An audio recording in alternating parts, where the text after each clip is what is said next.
अर्जुन कुमार एक अनुभवी और चतुर कार ड्राइवर था जिसकी सड़कों पर एक खास पहचान थी। वो करीब 35 साल का था, चेहरा बदन, हल्की दाढ़ी और घने बाल। उसकी आंखों में गहराई और चेहरे पर एक स्थिरता थी जो बताती थी कि उसने जिंदगी के कई उतार चढ़ाव देखे हैं। बचपन से ही वो सड़क के नियम कायदों का पक्का था और गाड़ी चलाना उसकी पसंद नहीं बल्कि एक जुनून था। वो अपने काम को पूरी ईमानदारी और निष्ठा के साथ करता था, चाहे वो देर रात का सफर हो या दिन की धूप में लंबी दूरी तय करनी हो। अर्जुन का जन्म एक छोटे से गांव में हुआ था जहां उसका परिवार साधारण किसान था, पर बचपन से ही उसे गाड़ियों और ट्रकों का बड़ा शौक था। वो अक्सर गांव की सड़कों पर गाड़ियों को दौड़ता देखता और सोचता था कि एक दिन वो भी इन सड़कों का मालिक बनेगा। कुछ सालों बाद जब वो थोड़ा बड़ा हुआ, उसने अपने सपने को पूरा करने के लिए गाड़ी चलाने की ट्रेनिंग ली। अब उसे कोई भी सड़क अनजान नहीं लगती थी, चाहे वो संकरी पहाड़ी रास्ते हों या किसी बियाबान जंगल के रास्ते। वो अब तक अनगिनत सवारियां पहुंचा चुका था बिना किसी परेशानी के। अर्जुन की खासियत ये थी कि वो सिर्फ एक ड्राइवर नहीं था, उसकी सूझबूझ और तजुर्बा उसे बाकी ड्राइवरों से अलग बनाते थे। चाहे गाड़ी चलाने की बात हो या किसी भी तरह की तकनीकी समस्या का हल ढूंढना हो, अर्जुन हर चुनौती का सामना मुस्कुराते हुए करता था। उसे खुद पर और अपनी ड्राइविंग पर इतना भरोसा था कि वो हमेशा कहता, जब अर्जुन गाड़ी चला रहा हो तो मंजिल बस कुछ ही दूरी पर होती है। अर्जुन को सफर में रहना पसंद था। लंबी लंबी यात्राओं में उसे सुकून मिलता था। वो अक्सर रात के समय सफर करता जब सड़कें शांत और सुनसान होती। उसके लिए रात की यात्रा का एक अलग ही आनंद था।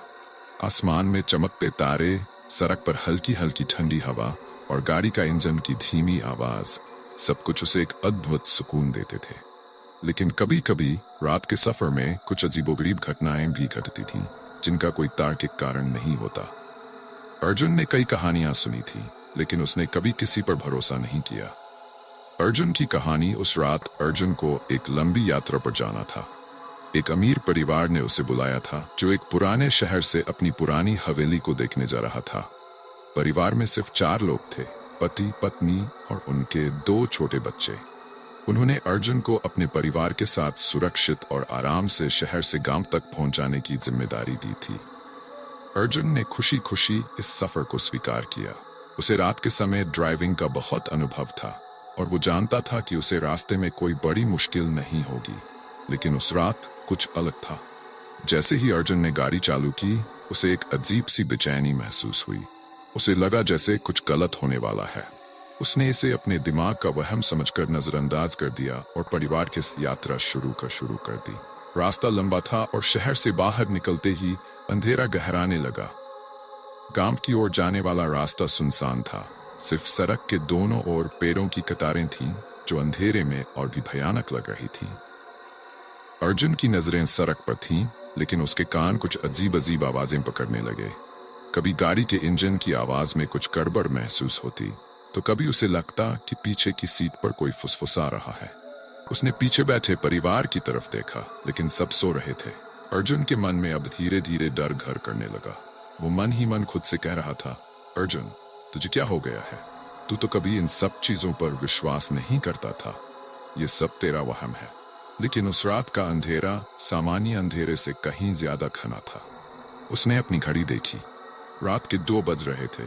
इस वक्त सड़क पर किसी गाड़ी का दिखना भी मुश्किल था। चारों तरफ सिर्फ अंधेरा और सन्नाटा था। कुछ किलोमीटर आगे बढ़ते ही अचानक अर्जुन ने देखा कि सड़क के किनारे एक आदमी खड़ा है। उस आदमी ने सफेद कपड़े पहने हुए थे और वो हाथ से इशारा कर रहा था जैसे लिफ्ट मांग रहा हो। अर्जुन ने सोचा कि इस वक्त किसी को मदद की जरूरत हो सकती है, लेकिन फिर उसे एक पुरानी कहानी याद आ गई। ड्राइवरों के बीच मशहूर भूतिया कहानियां। उसने गाड़ी की रफ्तार थोड़ी धीमी की, लेकिन कुछ सोचकर रफ्तार फिर से बढ़ा दी। उसे उस आदमी का चेहरा अजीब और भयानक लगा। उसके अंदर का डर अब और भी गहरा हो चुका था। अर्जुन ने पीछे मुड़कर देखने की हिम्मत नहीं की, लेकिन उसे एहसास हो गया था कि कुछ गलत है। उसकी धड़कनें तेज हो गई और उसके हाथों में पसीना आने लगा। गाड़ी का इंजन भी अब अजीब आवाजें निकालने लगा था। अर्जुन को लगा कि शायद गाड़ी में कोई तकनीकी खराबी है, लेकिन वो जानता था कि ये सिर्फ गाड़ी नहीं थी, कुछ और था। थोड़ी देर बाद गाड़ी अचानक खुद ब खुद रुक गई। अर्जुन ने गाड़ी को दोबारा स्टार्ट करने की कोशिश की, लेकिन इंजन ने चलने से इनकार कर दिया। अब चारों ओर अंधेरा ही अंधेरा था और उस सन्नाटे में केवल उसकी तेज होती सांसों की आवाज थी। अर्जुन ने चारों तरफ देखा, लेकिन कोई नजर नहीं आया। परिवार अभी भी पीछे सो रहा था। उसे अब इस बात का यकीन हो चला था कि वो किसी अजीबोगरीब ताकत के कब्जे में है। अचानक गाड़ी के बाहर से किसी के कदमों की आहट सुनाई दी। वो आहट धीरे धीरे गाड़ी के पास आ रही थी। अर्जुन की सांसें थम गई। उसने खिड़की से बाहर झांकने की कोशिश की, लेकिन बाहर कुछ भी दिखाई नहीं दे रहा था। फिर अचानक उसे गाड़ी के शीशे पर किसी का हाथ लगा हुआ महसूस हुआ। अर्जुन ने साहस जुटाकर देखा तो उसे वही सफेद कपड़े वाला आदमी खिड़की के पास खड़ा दिखाई दिया। इस बार उसका चेहरा साफ नजर आ रहा था। वो एक इंसान का चेहरा नहीं था। उसकी आंखें पूरी तरह से काली थीं, चेहरे पर गहरी झुर्रियां और होठों पर एक अजीब सी मुस्कान थी। अर्जुन ने डर के मारे अपनी आंखें बंद कर ली और मन ही मन भगवान का नाम लेने लगा। कुछ पलों के बाद जैसे ही उसने अपनी आंखें खोली, वो आदमी गायब हो चुका था। अर्जुन के लिए अब यह सफर किसी बुरे सपने जैसा बन चुका था। गाड़ी अब भी बंद थी और परिवार पीछे चैन की नींद सो रहा था, जैसे कुछ हुआ ही न हो। अर्जुन ने दोबारा गाड़ी स्टार्ट करने की कोशिश की और इस बार गाड़ी चल पड़ी। उसने एक पल की भी देर नहीं की और गाड़ी को तेजी से आगे बढ़ा दिया।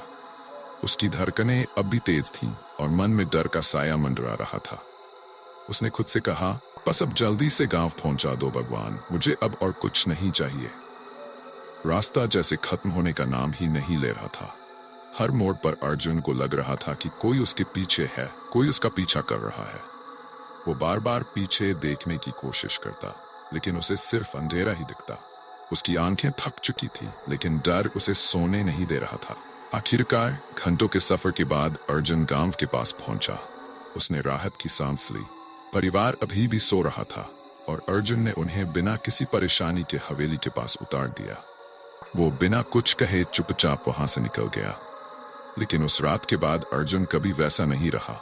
वो एक अनुभवी ड्राइवर था, लेकिन उस सफर ने उसके अंदर कुछ बदल दिया था।